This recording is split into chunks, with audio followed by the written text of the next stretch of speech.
Hello dear students, welcome back to my channel physics SPC electromagnetic induction का एक question. In the given circuit the reading of ammeter at steady state when the key is closed. देखो ये ammeter है और ये की है, इसको क्लोज कर देंगे तो इसमें रीडिंग पूछ रहा है एमीटर की। देखो इसमें इंडक्टर का कंसेप्ट है ये, तो एक कंसेप्ट पहले समझो, फिर उसको करने में कुछ नहीं है, पहले एक कंसेप्ट आना चाहिए आपको अच्छी तरीके से। देखो अगर एक सर्किट होता था एलआर सर्किट, एलआर सर्किट में तीन सिचुएशन समझो। जैसे एक तो है ये कि एल है और ये आर है और ये एक सेल लगा हुआ, एक की लगी हुई है। और दोबारा से डालो, तीन स्टेज होती हैं इसमें, ये एल, ये आर, एक सेल, एक की, और फिर एक एल, एक आर और एक सी की बैटरी, एक की। ये एल है, ये आर है, ये एल, ये आर, ये एल, ये आर, ये बैटरी लगा ली हुई। तो की को क्लोज कर रहे हैं हम, की को क्लोज कर रहे हैं तो टी बराबर 0 पर, टी बराबर टी पर और टी बराबर टेंस टू इन्फिनिटी पर। ये तीन कहानियां हैं, खासकर ये दो वाली पॉइंट।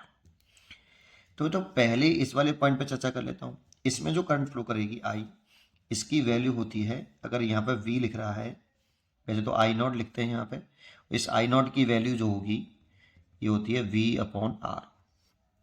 ठीक है, तो आई नॉट 1 माइनस ई की power minus R T by L. इस एल आर को नीचे ले आओ, एल अपॉन आर से टाइम कांस्टेंट लिख देते हैं टाउ। ठीक है, ये फॉर्मूला होता है बेटा आपका। जब इस स्टेज की बात करते हैं तो इसी वैल्यू में, इस वाले फॉर्मूले में अगर टी बराबर कितना पुट करता है, 0, टी बराबर 0 पुट करेंगे तो जो आई आएगा वो आई नॉट 1 माइनस ई की पावर 0। किसी की पावर 0, ये फॉर्मूला हमें याद होना चाहिए बेटा, ये ड्राइव भी कर सकते हो आप। किसी इंस्टेंट टी टाइम पर इतना करंट फ्लो करता है एलआर सर्किट में। ठीक है, तो ई की पावर 0, टी बराबर 0 पुट करो तो ये आई 0 1 माइनस 1 हो जाएगा, दैट मीन्स करंट 0 हो जाएगा। दैट मीन्स टी बराबर 0 पर आपका, टी बराबर 0 पर करंट अगर 0 हो रहा है तो इंडक्टर जो है बिहेव एज ओपन सर्किट, जो ओपन सर्किट। इसका मतलब क्या है, ये इंडक्टर, जो इंडक्टर लग रहा है ना यहाँ पे, ये इस तरह से वेव करेगा, टूटा हुआ सर्किट। इसे की क्लोज कर रहे हैं चार्जिंग वाले केस में, है ना, तो ये ओपन सर्किट की तरह से काम करेगा इंडक्टर एक। और t बराबर टेंस टू इन्फिनिटी पर देखें, t टेंस टू इन्फिनिटी पर अगर हम यहाँ t टेंस टू इन्फिनिटी रख दें तो i बराबर आई नॉट 1 माइनस ई की पावर इन्फाइनेट, और ई की पावर इन्फिनिटी की वैल्यू 0, तो i बराबर आई नॉट, और i बराबर आई नॉट मैक्सिमम वैल्यू आ गई करंट की, जो कि इस डायग्राम में हर जगह पे नहीं, v अपॉन आर होती है। इस डायग्राम से, इस सर्किट डायग्राम के लिए v अपॉन आर होती है। ठीक है, ये तो देखो अगर ऐसा है तो ये इंडक्टर जो है टी टेंस टू इन्फिनिटी के लिए, टी टेंस टू इन्फिनिटी के लिए, ये इंपॉर्टेंट है, इंडक्टर का बिहेवियर कैसा है। इंडक्टर बिहेव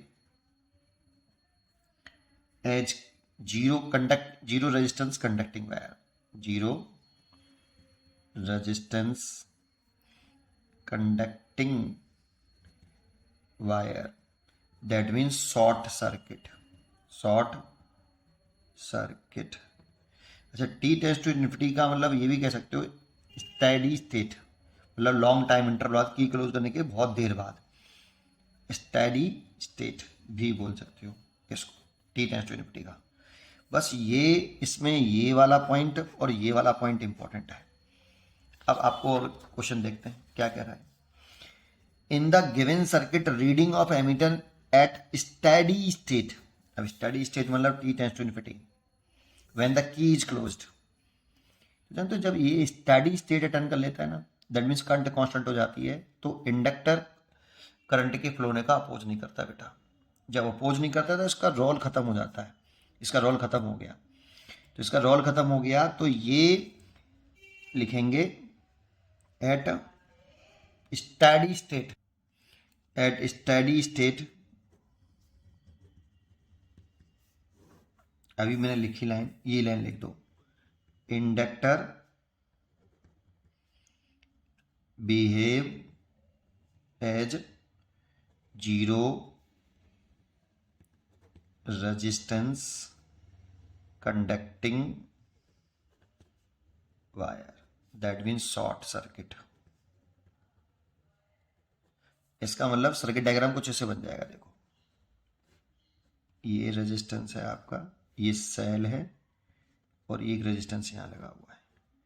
ये इंडक्टर एक जीरो रेजिस्टेंस का वायर की तरह से बिहेव करेगा बेटा, ऐसे ऐसे। मतलब यहाँ पे जो मैंने बोला ना, ये वाला डायग्राम बनाया नहीं, ये एक वायर की तरह से काम करेगा बेटा, ऐसे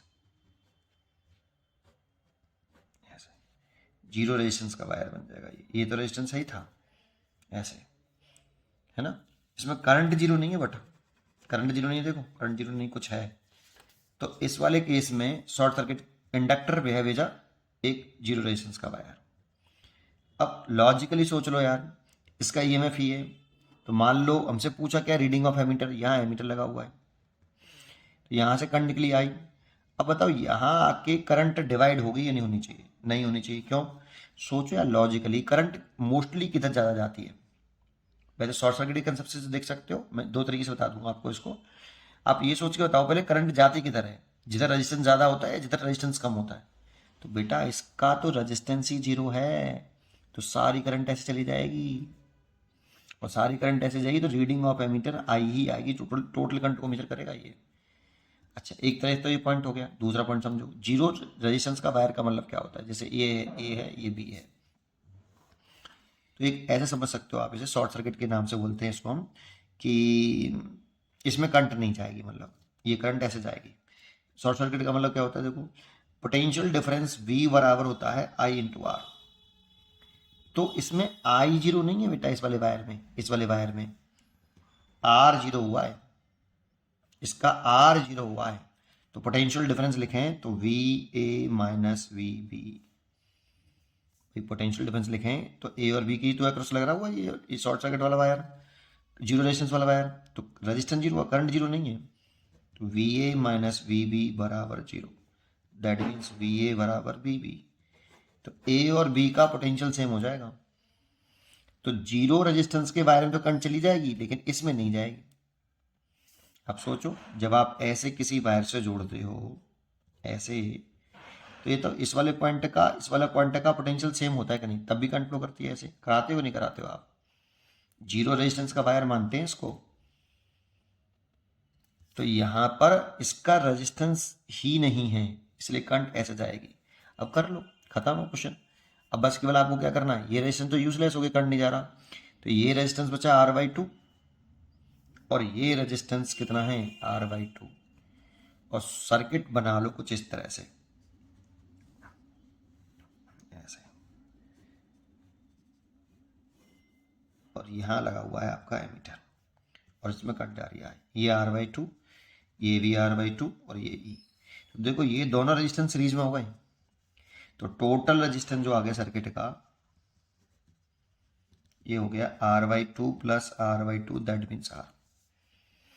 इसीलिए टोटल करंट जो आ गई, total EMF upon total resistance, R equivalent, ये आ गया E अपॉन R। इसीलिए इसका आंसर हो गया E upon R। A choice is correct. पढ़ते रहिए और खुश रहिए।